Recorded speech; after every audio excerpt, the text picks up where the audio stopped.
and welcome to HerPath, the podcast for busy women looking for purpose, health, and happiness. So today we are discussing inclusion and belonging. Inclusion and belonging, they're closely related concepts. They mean two completely different things, though. Inclusion is more about creating a space where everyone feels welcome and valued, regardless of the differences, where everyone has equal opportunities to participate and contribute. Belonging is more of an emotional experience. It's a feeling that we get, a feeling of being connected, a feeling of being accepted, a feeling of being appreciated, of being part of the group or part of a community. Inclusion is like being invited to the party, while belonging is like feeling cool at the party, participating in the conversations at the party, feeling like your presence at the party is valued, feeling like your presence at the party means something positive, like people are happy to see you. They're glad that you came. They're happy that you showed up. And in turn, you're glad that you came and you're glad that you showed up. Why is this even important? Why does it matter? So, as busy women who are trying to juggle everything, we struggle a lot with the feeling of not belonging. Career-wise, we sometimes feel isolated from others, especially for powerful women working in male-dominated areas, or women who are in high-powered careers or in corporate scenarios where there are so many levels of management where it feels like your voice doesn't matter. In relationships, sometimes we may feel like we don't belong, we don't have a group, we don't have a network that we can relate to, we don't have a network we can lean on, we lack support from women who we can relate to, or feeling like we can't be ourselves for fear of criticism or fear of judgment. So, what does belonging actually feel like? Belonging does feel like you're being heard, like you're being valued, like you're being supported, feeling encouraged, feeling like you do have a social support network. And when you do feel like you belong, you're more likely to engage, you're more likely to feel motivated, you're more likely to be productive. When you feel like you belong, you are less likely to feel stressed, you're less likely to feel burned out. You're less likely to feel dissatisfied, which is super common with a lot of busy women. When we feel like we belong, we're more likely to feel equipped to handle all the demands of the career, the family. When we have colleagues and mentors that we trust, we're better equipped to navigate challenges that can keep us from our goals. So, how can we create for ourselves a sense of inclusion, which will in turn help us feel like we belong? Or how can we get that sense of belonging for ourselves? And I think that's something that a lot of us struggle with. So that's what I wanted to chat with you all about today, to get some ideas of how we can create that sense of belonging and inclusion so that we feel more satisfied with all of the things, have less stress, have less burnout. So I would like to open it up for discussion here. Nancy, what are some ways that you feel belonging, and how do you get a sense of inclusion for yourself? So belonging, right, is a feeling. And I think for me, I've had to create that within myself. Being by myself now has been a really good space for me, just to do a lot of meditation, reflective journaling. And yeah, just being with me and understanding myself more has been huge for me, knowing what I want out of life, and not being afraid to say what I feel, for sure, because I didn't feel included for a major part of my life growing up in school and whatnot, because my parents divorced early, so I was like the odd person out. So I think so much of my life I felt like I didn't belong. I knew it was up to me to create that within myself, that sense of belonging. And I think for me, it's been really interesting to just love who I am. Mhm. So Yeah, that's and I think my, and so when we have a sense of insecurity, that can really put a big barrier in our ability to feel like we belong in whatever space it may be, whether it's in our relationship or, you know, in our professional lives. How about you, Beth? Well, that's interesting because I had not thought of this as an adult, and I I for the longest time until recently, I felt okay not belonging to anything other than my family and small, a couple of friends. And my upbringing, I felt like I did belong and that I was included in everything. But at that time, I also felt like nobody really understood me, and I desired to be alone. Very much an introvert, still am an introvert. And having relationships outside of just your friends that you have common interests in has helped create a sense of belonging for me. Um, and work, you, in my field of work, it's very specialized, and I have a sense of belonging within that.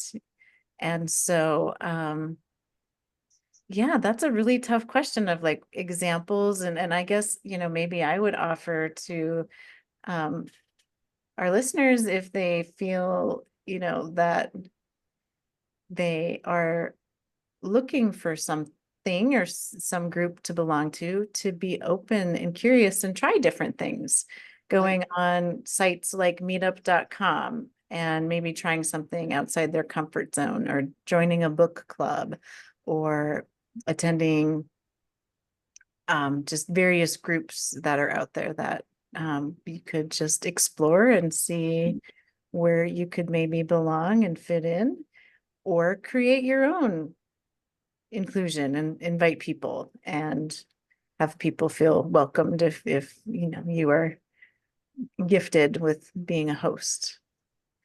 But that's a really tough question. So I'm very curious what Elisa's going to say, because she's very good at helping people feel a part of community. That is your specialty, that comes naturally to you.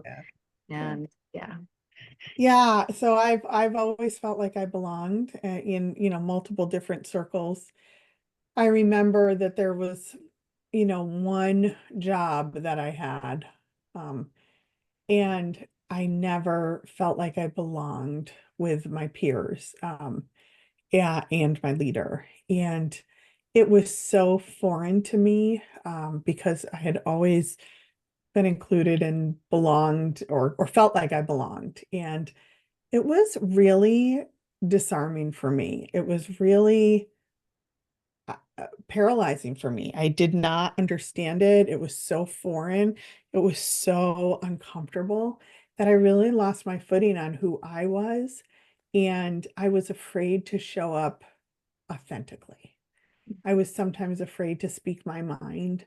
I was sometimes afraid to stand up to points of views that I disagreed with. And you all know me, that's not who I am, right? I am pretty authentic to my core. But so I appreciate how difficult it can be when you don't feel like you belong and you don't feel like you're included by choice. Um, That being said, I am very interested in this topic, from a diversity and equity perspective, right? Inclusion and belonging are key to the diversity and equity work happening, around the world. I also am very interested in it from our, our US Surgeon General, who released a whole paper on this new loneliness epidemic that we are in. And mostly women are feeling very isolated and lonely and without those connections. And part of it is from the pandemic, but part of it is societal. But I'm very interested in that.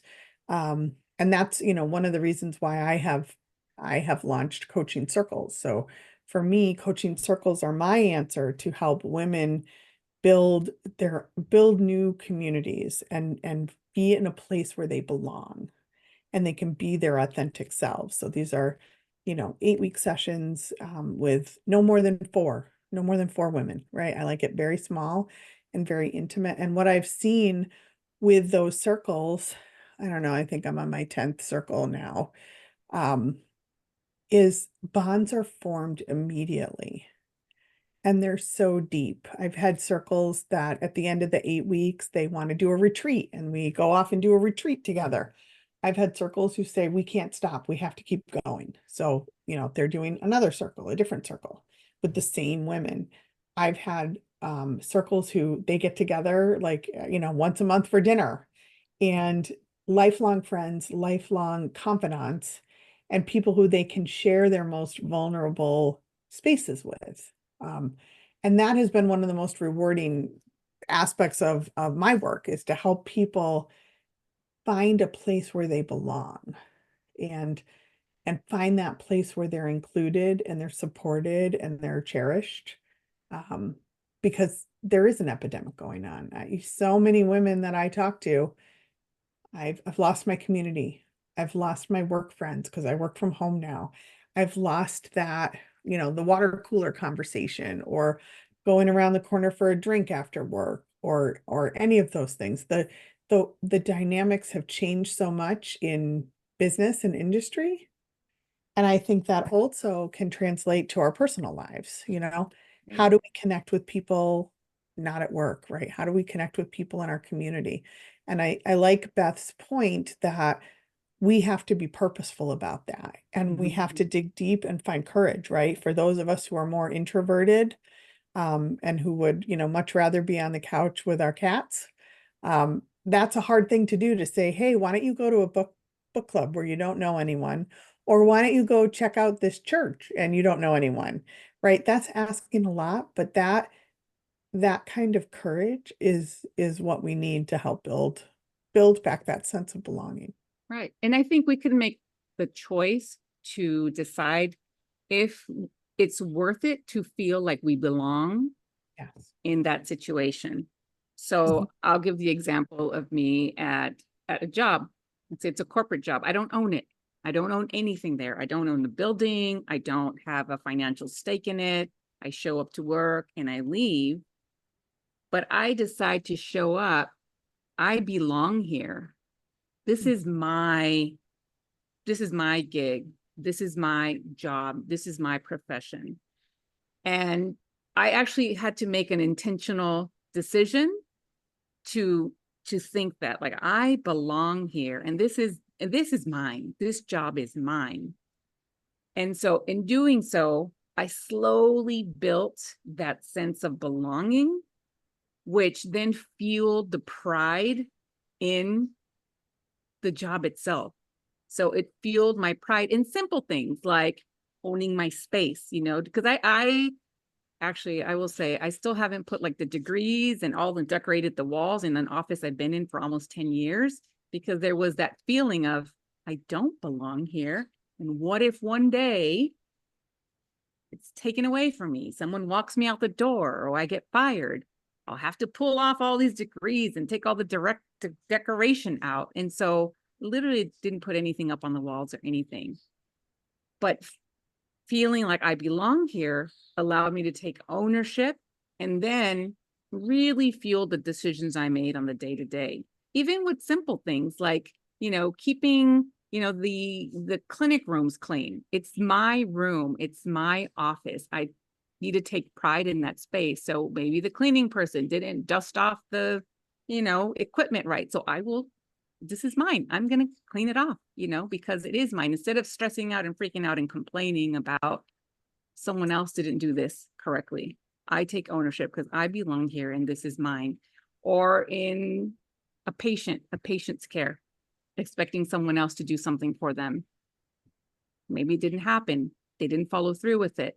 So I will take ownership because I belong here. This is my role and this is what I do. Simple things like that. I mean, making the decision to take ownership, I think really fuels that sense of belonging, which gives you just so much satisfaction and even a sense of control in what you're doing. And that totally helps with burnout, just feeling like you have ownership. And the same thing in your house, like so much drama in my brain about, the dirty dishes in the sink. This is my house. This house belongs to me. Those dirty dishes belong to me. Even though I didn't dirty them. Who else do I expect to, help me in this situation? It's mine. I belong here and I'm going to, take care of this right now. It's only going to take me 2 seconds. Just deciding and choosing, to take ownership of something, and this belongs to me, or I belong with this. And also sometimes make the decision, you know what? I don't belong here. This is not for me. These people are not for me. And making the decision to cut that off or not participate or, not spend any more time in that is also okay. I think another important part of this, and you kind of gleaned a little bit about it, Gabby, is the idea of psychological safety, right? When you belong, you have psychological safety because you know that you have respect and people have your back, and you have a sense of safety where you can be your authentic self, you can take risks, you can go out on a limb, right? Whereas if you don't feel like you belong, like just like you said, I'm not going to hang up all my degrees because I don't belong here, right? You weren't willing to take that chance, right? That was psychological safety to me. And I think inclusion, you can be, so I think of the boardroom, you can be included in a boardroom conversation. Right. But unless you belong to that group, or you feel like you belong in that room, you're not gonna speak truthfully or take that risk, right? So how do you create that for yourself, right? yeah. So how do you create that for yourself? And I've done it, and I'm sure you've all done it or been in situations where you've seen other people do it, where you get invited to the party, right? You get invited, and there's all these little groups, and you're outside of the group. Mhm. You have a choice to make. You can keep yourself separated, stand in the corner, keep yourself busy with your little snacks and your drink and keep your mouth occupied so that you can avoid all those groups. Or also go out on the limb, step up and present yourself. And you never know what's going to happen. It may be an amazing conversation and make new friends, make new connections, learn something new about someone else, or those are not your people. You may just turn around and walk away. Right. You may ask a question in a board meeting and someone may shut you down, right? Someone may not answer your question, or they may say, this is not the place to discuss that. We will talk one-on-one later on. Right. But it's that fear, right? The fear of rejection, that fear of judgment, they're not going to like me. What if I say something stupid? Mhm. That can also lead us to isolate ourselves or disinvite ourselves, or we just make the decision to not show up sometimes. Right. I'm curious, Nancy and Beth, because you both, have clinical, I mean, we all have clinical backgrounds, but when I think about your backgrounds working in the ICU, working in the hospice environment, how that shows up differently than it does in leadership and a voice at the table and at the boardroom, right? How does it show up in your clinical spaces? So right now for me, I'm just doing one-on-one with my clients. Whereas before, when I worked in the hospital, I worked as a staff nurse and I got promoted to management. It's interesting that when I was a staff nurse, I felt like I belonged to the group, but then being in like a managerial position, I didn't feel like I belonged to that group, that friend group as much. So that was interesting. But now it's very one-on-one with clients. So for me, I do a lot to make them feel like they belong, that they feel included, that they have a voice, I create a space where they can tell me anything. And I think that really helps. I Yeah. love that, Nancy. That's great. I actually, as you're talking, it made me realize that that is part of entrepreneurship that I struggle with, is not having a sense of belonging, Mm. not having coworkers, not having a boss, not, you know. And so for me in my work, every company that I've ever worked for in the hospice world is very intentional of making everybody feel included and part of the community and belonging to, like, we all work together for a greater good for that person, right? And doing and bringing in people with the meetings, and like nobody is more important than the other person. Most of the physicians that I've worked for, they don't require you to call them doctor, where that's not usually going to happen in the hospital setting. You call your physician doctor. I think times are changing a little bit, but you know, back in the day, that was just a very big no-no to call a doctor by their first name. And that's all I've ever known in the hospice world, is by calling them by their first name. And just the participation and the group discussion, and everybody has something to bring to the table, whether you're a certified nurse's aide or you're a social worker or chaplain or physician or volunteer or bereavement coordinator. Everybody has a voice and it's all valued. And so I just feel really, really fortunate to have always had a sense of belonging. And I think that's maybe why in my personal life, I didn't feel like I was missing anything, because I got that sense of inclusion and belonging from my career ever since I've been in my teenage years. I mean, I started in healthcare as a teenager. And so there's just something about, you know, being a healthcare worker like that. That's kind of my people. Yeah. But thanks, Nancy, for shedding some light on me to understand why entrepreneurship is challenging in a lot of ways, and I'm realizing that that is one of them.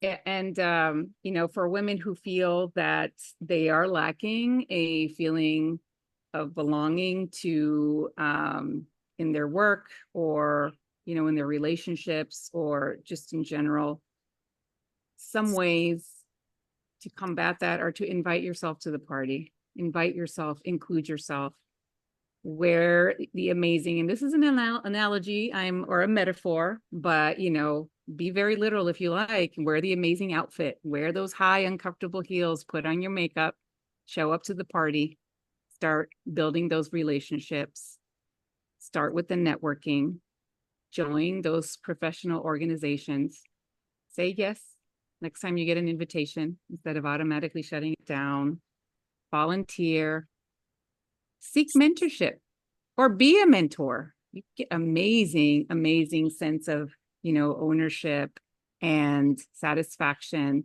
in some ways from also offering mentorship to others, because we're all on the same boat. Join those professional organizations, volunteer. We can include ourselves, and it's not always going to be comfortable. And you may not be everyone's cup of tea, and it's okay. It doesn't mean there's anything wrong with you. You're perfect just the way you are. But if you never show up to the party, you're not going to be able to dance. So it was great talking to you all. Have a good night.